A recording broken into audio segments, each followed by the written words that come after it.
Une nouvelle journée au Congo commence et comme d'habitude, les enfants nous accompagnent.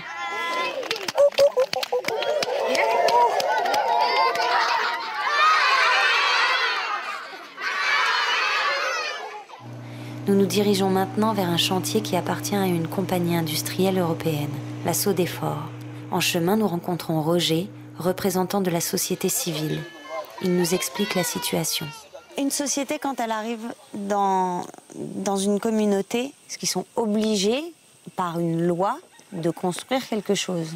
Oui, d'après notre code forestier actuel, c'est une obligation que les industriels ont vis-à-vis des communautés locales. Et il y a des industries qui ne le font pas? Non, il y a des industries qui ne le font pas, qui ne respectent pas la réglementation.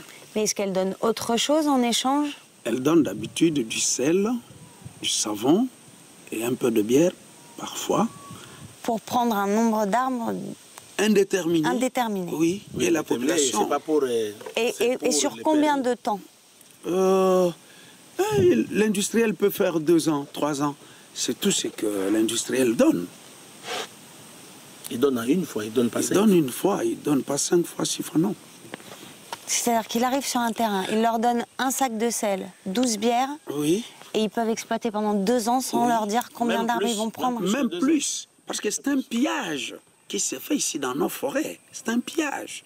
Mais comment, mais comment ils peuvent accepter ça, les gens?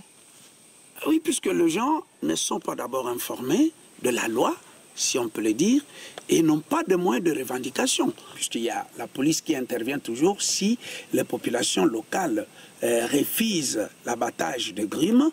Alors là, l'industriel ayant des moyens, il va aller faire appel à la police pour venir réprimander la population locale. Le cas qui s'est passé récemment, c'est le cas d'une société d'exploitation forestière ici à côté, là où on venait de passer. Il se fait que la société avait déjà commencé à utiliser la forêt du groupement Bokongo. Alors quand ceux-là ont revendiqué leurs droits, cet industriel n'a pas voulu et il les a amenés, et les policiers, jusqu'à les torturer, les tabasser. Ils sont allés au parquet. Il y a même une personne qui a perdu la vie. Raoul me confirme que suite à une manifestation, des villageois ont été emmenés à 400 km de là et emprisonnés plusieurs jours. L'un d'eux est mort à sa sortie de prison suite au mauvais traitement et au manque de soins. Le site où a eu lieu le conflit n'est pas très loin. Nous allons nous en approcher. Pourquoi on ne peut pas s'arrêter pour parler avec les travailleurs? On ne peut pas s'arrêter parce que Greenpeace n'est pas la bienvenue ici. Hein. L'exploitant en place n'est pas d'accord avec les rapports de Greenpeace sur sa façon de travailler, sur sa façon d'exploiter les forêts. C'est par ce chantier, appelé Mike 12, que transite une grande partie du bois coupé par la Sodefort.